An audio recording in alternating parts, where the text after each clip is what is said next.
What's Crack-A-Lackin? Welcome in to My Mind is a Weapon Fantasy Football Show. Welcome into another episode of My Mind is a Weapon Fantasy Football Podcast. I am your host, Sleaze. Today, we're going to be diving into all my start sits for Week 7 here. Remember, guys, the Bills and the Ravens, Josh Allen, Lamar Jackson on a bye, big quarterbacks. So this is going to be players that I like as starts that could possibly fill in for them. We're going to cover every single matchup. We're going to cover all the defense statistics, points against, yards allowed, touchdowns allowed, rushing yards allowed. This is going to be the one you want to plug into here for. Before we dive into it, guys, make sure you tap that thumbs up, hit that subscription button, turn that bell on. I'll be live Thursday for the Start Sit show before Thursday Night Football. If you guys haven't checked out drafters.com and signed up using promo code SLEAZE, shout out to the sponsor. Make sure you sign up for Best Ball Drafts, Pick'em, DFS. We drop everything like that in our Discord, the Guys FF that I run with Big Draft Energy. All of this will be pinned in the comments and the description, guys. Now let's dive in and take a look at every single matchup for the quarterbacks to start or sit to help you win in Week 7. So if you guys are new to the channel, this is my start-em, sit-em board. Green must start, yellow super flex option if needed. Red is a sit-em based on matchups. Home team will be at the bottom, away team at the top with the versus sign in the middle. And we're going to kick it off with Thursday Night Football. We literally have the 81-year-old quarterback battle, which has got to be like the oldest in the NFL. I don't know. I tweeted that out, and I don't know if this is the oldest two starting quarterbacks of all time to play against each other. But this is 40-year-old Flacco, or 41-year-old Flacco versus 40-year-old Aaron Rodgers. This is ridiculously the old vets here. And I like this game, which is the crazy part. So the over-under is 43.5. Cincinnati is at home. And you saw what Joe Flacco could do in 1 week. He showed up for 5 days, flew out to Green Bay against a very tough defense and put up 20 points, made Jamar Chase, made T. Higgins relevant, and this is going to help the Bengals. So when you look at the Pittsburgh Steelers here, and hopefully he can like hold, right the ship until Joe Burrow gets back. But when you look at this matchup here, the Pittsburgh Steelers, they give up 18.9 points to the quarterback. That ranks 24th, 1,352 pass yards. Got to remember they've had a bye as well.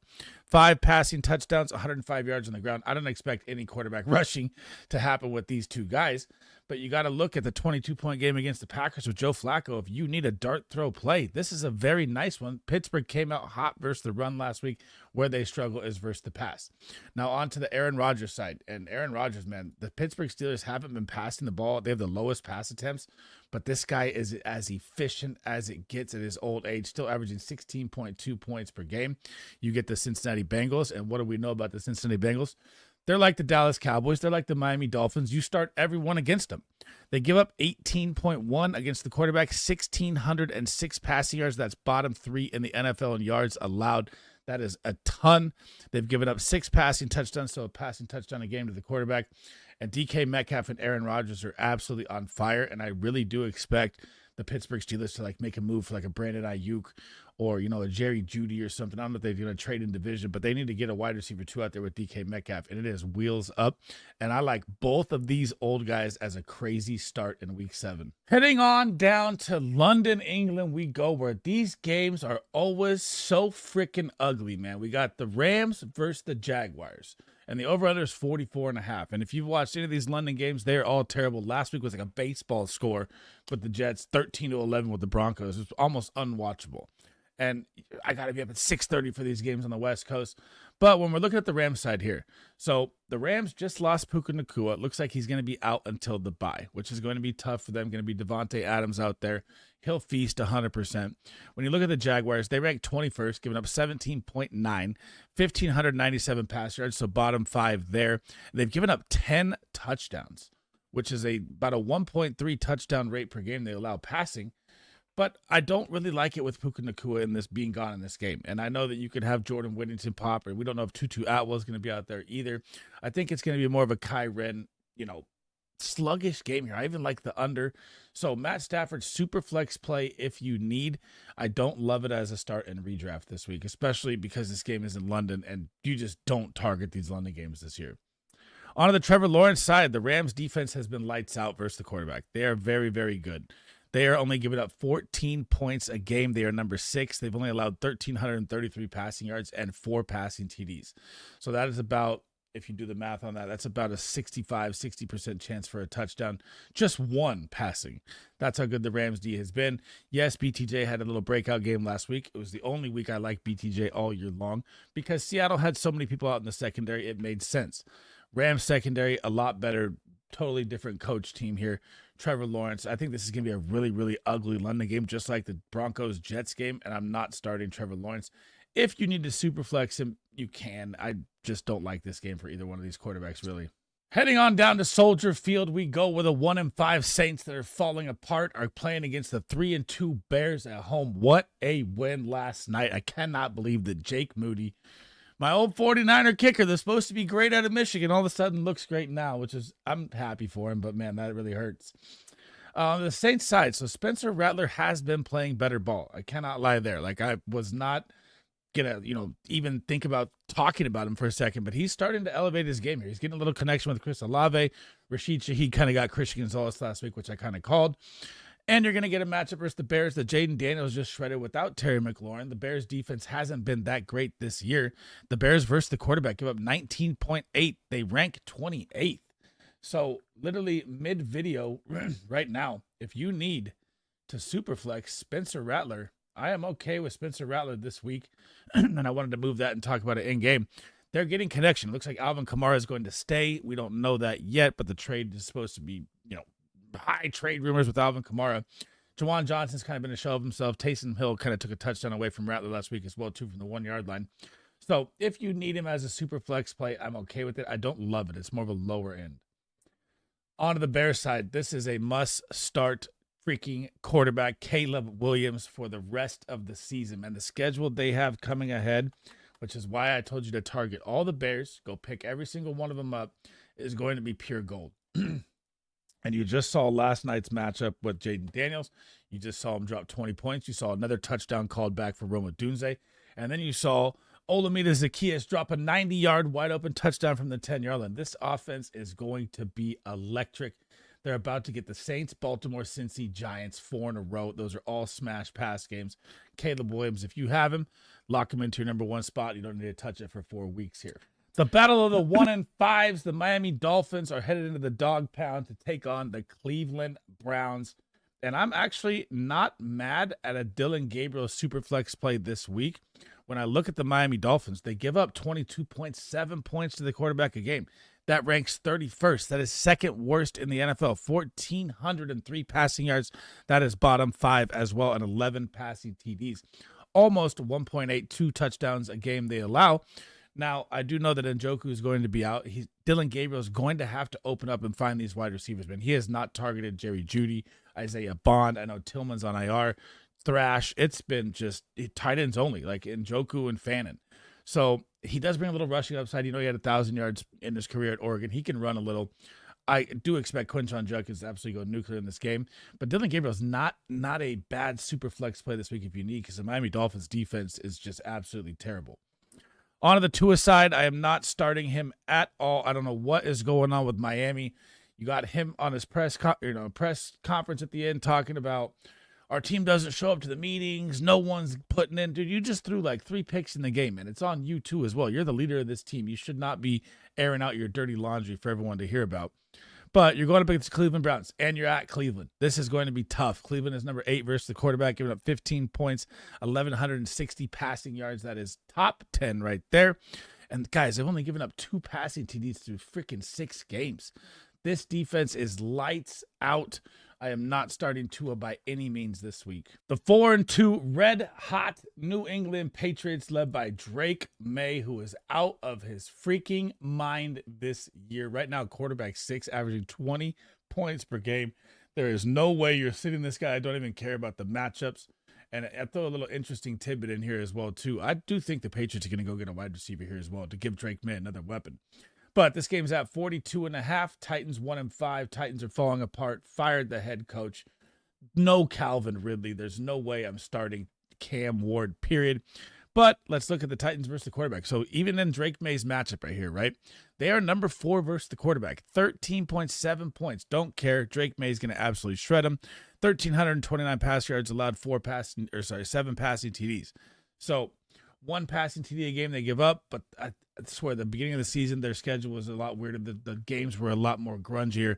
Now the Titans, the wheels have fallen off, and the Patriots are about to expose the hell out of them this week. When you're looking at Cam Ward's side going against the Patriots, they ranked 12th versus the quarterback, giving up 15.8, 1,504 yards, 9 touchdowns. I do not care. There's no way I'm starting Cam Ward. I am is going to have Christian Gonzalez. Yuck, yuck, yuck across the board. Maybe the only good play is probably Chigga this week for the Titans, and it is ugly. The 2-4 Raiders are headed into Arrowhead to take on the Chiefs, coming off their big win. And, dude, do I even need to talk about this Geno Smith situation? This guy is probably playing the worst quarterback play in football right now. You're going up against Kansas City Chiefs. I don't even care if let's say they were the best matchup in football. They're dead last versus the quarterback, which they're not. I still wouldn't start Geno Smith. This guy is absolutely lost. Like, this job is going to be quickly gone. Aiden O'Connell off IR. They should be calling about Shadur Sanders or someone else right now. This is very, very bad with Geno Smith. And Jacoby Myers is unengaged. Brock Bowers, who even knows if he's out there. Michael Mayer had a nice game last week. But the Kansas City Chiefs ranked 16th versus the quarterback, giving up 16.7, 1,202 yards, top 10 there, and only 7 passing TDs, so about 1 passing, maybe 1.1, 1.2 passing TDs a game. I am not starting Geno Smith by any means. I cannot believe he is even in the green up there. What am I doing? Full red, no shot. I didn't even notice that till midway through the video. Chiefs side, Patrick Mahomes. My God, get your popcorn and get ready. The wide receiver 1, Rashee Rice, is back. He is going to go absolutely nuclear. This guy is unstoppable right now in fantasy. Patrick Mahomes, shout out Big Draft Energy right here, called him to be quarterback 1, and it looks like it is absolutely going to hit. The Las Vegas Raiders, 15.4 points to the quarterback, ranking 9th. So good, but I don't care. Mahomes has been on an absolute mission, on an absolute tear versus every single good defense. 1,391 passing yards allowed and 8 passing TDs, so about 1.2 a game. Get ready for Rashee Rice to open this offense up. It is going to be a show from here on out. The 4-2 Eagles are headed into Minneapolis to take on the Vikings, 3-2. They are coming off a bye, the over-under 43.5 in this game. Now, Jalen Hurts, man. So, you guys know, if you've been subscribed to the channel, I was probably the only content creator on the planet that was low on the Eagles passing game this year, and it's been absolutely terrible. I mean, the writing was kind of on the wall if you could just read between the lines to see it. But he's still going to give you the rushing upside. He's still going to give you the tush-push chance. So I still can't say ever to sit Jalen Hurts, but you're going up against the Minnesota Vikings. This is the number 3 team versus the quarterback right now. And they're number 1 versus the wide receiver. This is a damn good defense, healthy coming off a bye. Very, very sketchy start with Jalen Hurts. But yeah, the tush-push is always there. He can always give you a 12 points rushing with 2 tush pushes, so I got to keep him as a start. But Minnesota only gives up 12.8 points to the quarterback. That's number 3. 875 passing yards. That's number 2. And 5 passing TDs. That's number 3. That is how good this Vikings defense is. Healthy coming off a bye. I still got to say start Jalen Hurts, but I really don't love it this week. On to the Carson Wentz side, we don't really know yet if it's J.J. McCarthy or Carson Wentz. But either way, I'm not starting either one of these guys versus the Eagles. I know the Eagles' defense has been a little less, and the Vikings are coming off a bye. But the Eagles have been getting gashed by the run. I think you're going to get more of a Jordan Mason game here, short passing attack game here. And I don't like Carson Wentz or J.J. McCarthy if they're out there. The Eagles ranked 19th, giving up 17.3, 1,297 pass yards, 7 passing TDs, 162 yards on the ground. If they had a little scramble with McCarthy, maybe he'd be out there. Wentz, old ass, is not doing that. And I just don't like the Vikings in this game coming off the bye versus the Eagles defense here, especially with the Eagles coming off a loss. Oh, the Panthers are heating up, boys. The 3-3 Carolina Panthers headed into the only winless team in the NFL, the 0-6 Jets, and the wheels are absolutely falling off for Justin Fields, man. So when I look at Bryce Young here, and if you know me and you know the year, I'm going to pump up Bryce Young because the Panthers and Bryce Young were my sleeper play to make the playoffs, to have a big year. And they won 3 out of 4, and they're about to win 4 out of 5. They're going to get the Jets number this week. Now, when you look at the Jets versus the quarterback, why do you got to like it? Well, they give up 18.9. That ranks 24th. That's 8th worst in the NFL. 1,245 pass yards, 12 passing TDs. That's 2 passing TDs a game for the quarterback. light it up. And we don't know if we're going to get Rico Dowdle or Chuba in a little mixture there, but we'll talk about that in the running back video. Tet scores his first touchdown of the week, 2 of them last week as my smash play. That was an absolute hit. Jalen Coker should be back this week, and Jatavion Sanders should be back this week. The weapons are starting to come here for Dave Canales and this Panthers offense. The over-under is at 41.5. I like the Panthers to score like 30 themselves, so I might even like the over in this game. Justin Fields side, man. A cumulative negative 10 passing yards. Hear that again. Negative 10 passing yards last week. I don't even know if he has a job right now. So would I put Tyrod Taylor into a start? No, it would not. Maybe a desperation super flex if you need because you have injuries or you got quarterbacks on a bye with Allen and Lamar. The Jets don't have Garrett Wilson. He's out multiple weeks with a hyperextended knee. It's going to be Josh Reynolds and Arian Smith and Mason Taylor. Yuck, yuck, yuck, yuck, yuck. I am not starting Justin Fields. I mean, maybe he gives you the rushing upside. That's the only way. Panthers defense has actually been good. Carolina versus the quarterback ranks 14th, giving up 16 points, 1,319 yards, 10 passing touchdowns. So there is the opportunity there. And they've only given up 68 yards on the ground. That's one of the best defenses versus a rushing quarterback as well. So tough matchup, and I can't trust Justin Fields right now after last week. The Giants are headed into Mile High Stadium to face the Broncos. 2-4 Giants, 4-2 Broncos, coming off that gross win in London, but they got the dub. Over under is 40.5, and man, Jackson Dart. As much as I love Jackson Dart right now, look at what just happened to Justin Fields. And you still have no Malik Neighbors. We don't know if Slayton's going to be out there. Wandale's probably going to get the Patrick Surtain treatment. Scadabo's got a very tough running back matchup. This is going to be tough. But, I mean, if he shows that he can do it here, then Jackson Dart is absolutely him. Like, let's just be real. Because I do not like this matchup with him, but I love the player. So, right now, Denver's allowing 11 points to the quarterback. Number 2. 1,178 passing yards, top 10 there. 4 passing TDs tied for second. This is a very, very, very tough matchup. You're going to be at Mile High. It's going to be rocking. Don't love Jackson Dart this week, and I hate saying that, man, because this guy, I can't wait for next year when Neighbors is back. He's going to be top 5 quarterback. It's absolutely ridiculous. On to the Broncos side.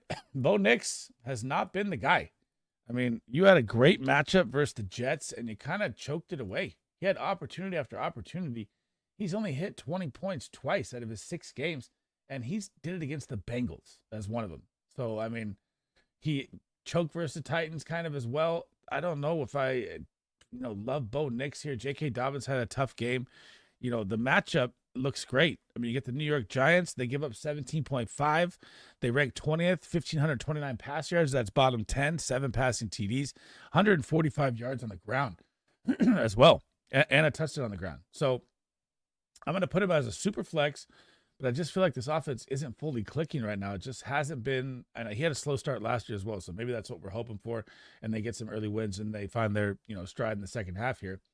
But I need to see Evan Ingram get more snaps. I need to legit know who the wide receiver 2 is. It's kind of all over the place with the Broncos offense, but they're winning, so they're holding on, and I'm going to keep them as a super flex. Boy, this one's going to be interesting. The 5-1 Colts are headed into the 4-2 Chargers. Over-under is 48.5 in this game. That is a very high implied point total game on the week.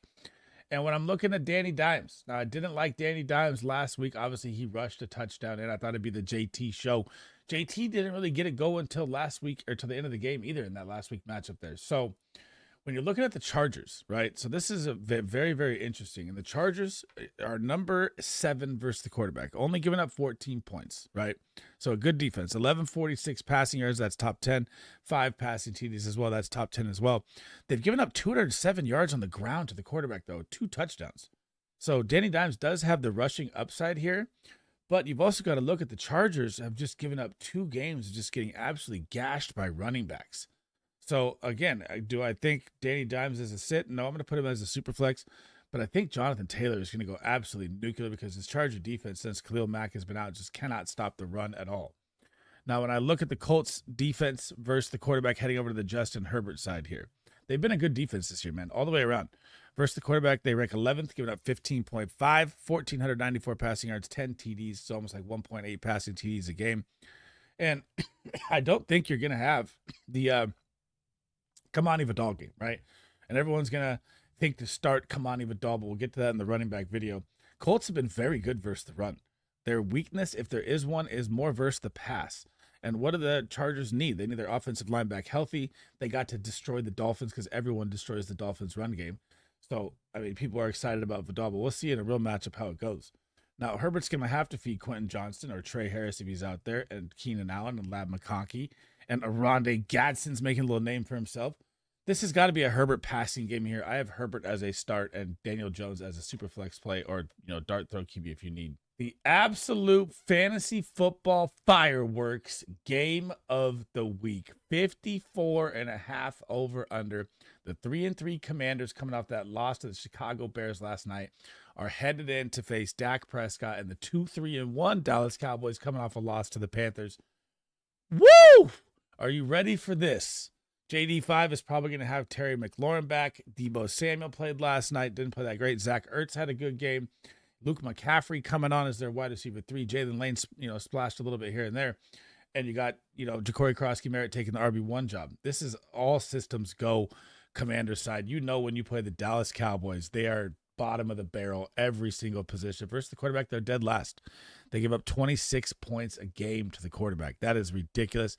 1,719 passing yards. Guys, that's 31st. Do you want to know what second is behind 1739? It is 1606 by the Cincinnati Bengals.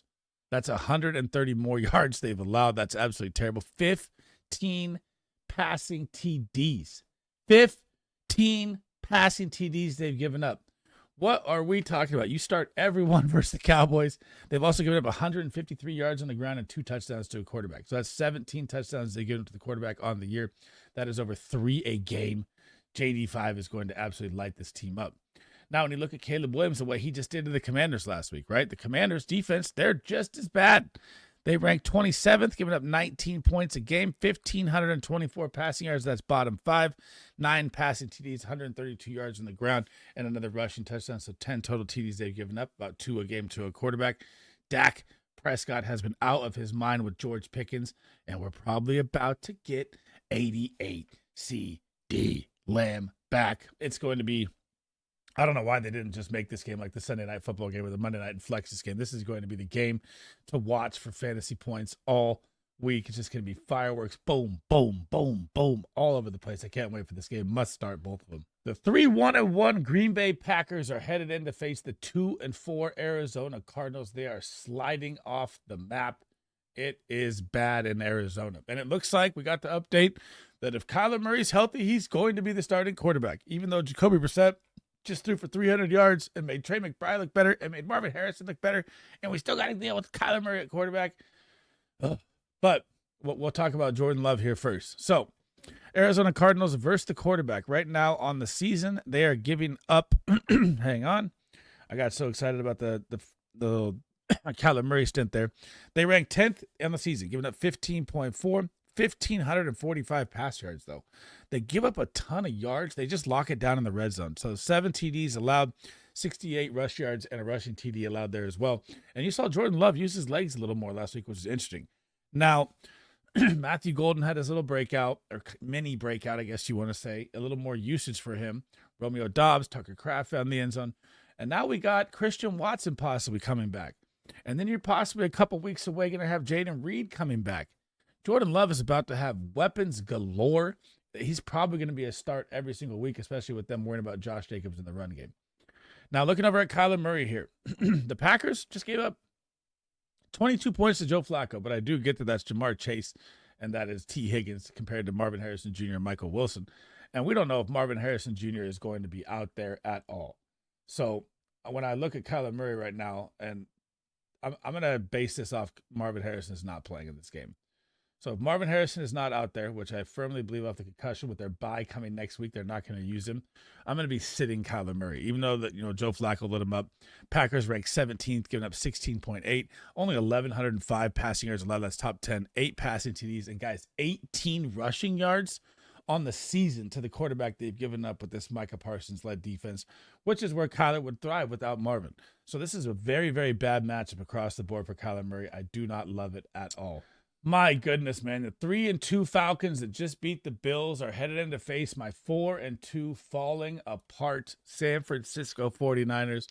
We lose Fred Warner. We lose Bosa. The wide receivers, we can't get it right. I mean, Juwan Jennings playing with 5 broken ribs. We should have traded this guy a long time ago. Hopefully we get Purcell back this week. It looks like we get Kittle back this week maybe as well too. But you just saw what this Falcons defense did to Josh Allen. So this Falcons defense is for real, guys. They rank number 5. They only give up 13.7, 782 pass yards, which is number 1, but they have had a bye. And the Minnesota Vikings are the other team behind them, 875. They've had a bye too as well. So the numbers could be higher. And of course, the Texans are 3rd. And those are all the teams with byes that have happened. So, right, when you're looking at this, dude, AJ Terrell going to lock up Kendrick Bourne if he's the one, or Ricky Purcell. He absolutely shut down Keon Coleman last night. If you got to throw out Brock Purdy, CMC's probably going to get 8 receptions for 50 yards and a touchdown like he does. They're both kind of borderline super flex plays for me if it's Purdy or if it's Mac Jones. And they said that Purdy is going to practice this week and Kittle. So good signs there for us on that front. But, man, our defense is so beat up. And when it comes to Michael Penix, I'm in the same kind of situation with him. So, yeah, Fred Warner's gone, which is really going to hurt our defense. We know that. Bosa is out. I mean, that's 2 absolute top 5 superstars in the NFL on defense that are out. Michael Penix should feast. But again, you saw Bijan just go absolutely nuclear, and I think it's going to be another Bijan game. And Drake London went absolutely nuclear, but he's going to get a tougher matchup with DeAndre Lenore. So, I like Penix as a super flex play. The 49ers rank 15th, get up 16.3, 1,335 yards. No interceptions for the 49er defense, which is ironic. And they have 10 touchdowns allowed, only 87 yards on the ground. So about 1.8 touchdowns a game here. Again, flex play if you need with Penix. I don't like it as a start in redraft like a 12-man league. Monday Night Football brings us another doubleheader, and this is wild. The Tampa Bay Buccaneers at 5-1 are headed into the 4-2 Lions, coming off that loss to the Chiefs, where I think the Lions outcoached themselves to lose that game. Now, Baker Mayfield, Jared Goff, both can be starts in this game. The over-under is 52.5, high implied point total game. And they're putting it that high with no Igbuka, no Godwin, possibly no Evans. He's supposed to practice this week, and K. Dotton. But does it matter with Baker Mayfield? No, it does not. He can hit a bomb to Tez Johnson. He can light up Cameron Johnson. He can light up Sterling Shepard. Baker Mayfield is playing at the highest MVP level you've ever seen right now. This man is absolutely my 100% vote if there's MVP voting and I had a vote. He is absolutely destroying football.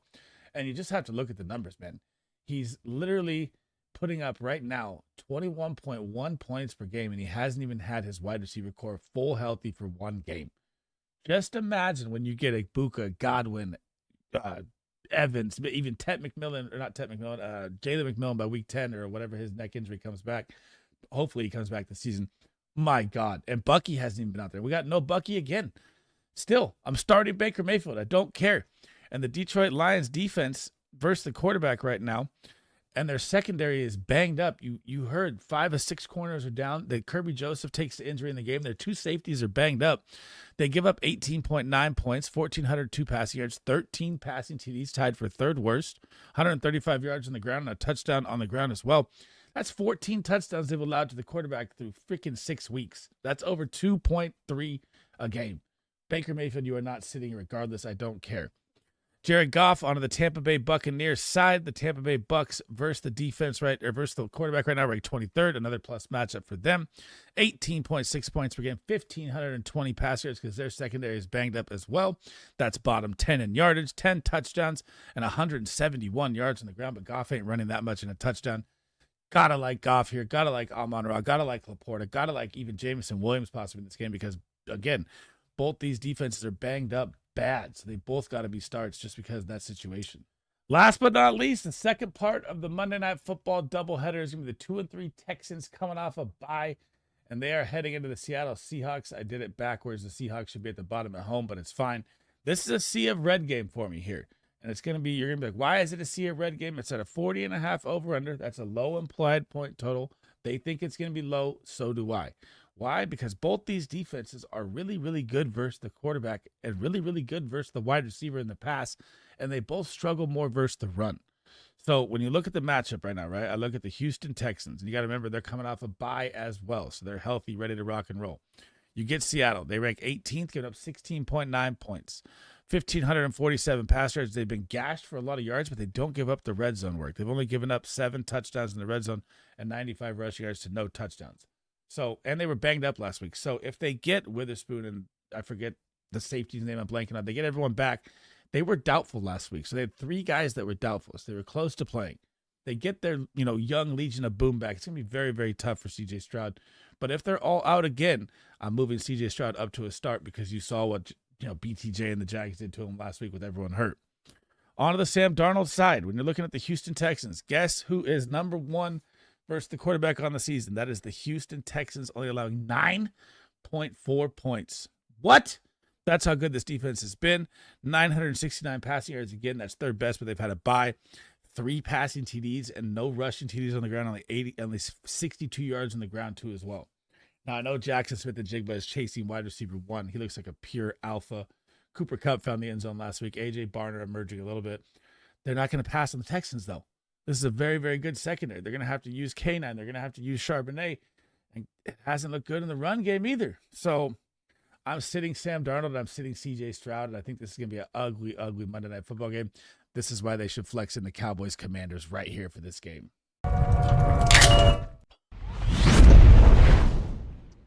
Thanks for rocking with me. That's the end of the episode. That is every single quarterback that I like is start, sit, or super flex yellow options for you guys to help you guys dominate this week, guys. My next video will be running back, wide receivers, and tight ends. Going to try to get it all out today. Then tomorrow will be quarterbacks, running backs, wide receivers, tight end, defense, top 10 kickers as well. And then we'll look into some smash start sleepers come Friday. And then all the shows begin, guys. So if you guys have not tapped that thumbs up button, support your boy, help me out, hit that subscription button, turn that bell on so you don't miss anything. If you guys haven't checked out drafters.com or signed up, make sure you use promo code SLEAZE. That's where we drop all of our pick'ems, DFS, everything like that into the Discord, the guys FF, where we help you with everything fantasy football 24/7. That's it for me in this episode, man. I hope you guys enjoyed the content. I'll catch you guys in the running back video. Sleazebum out.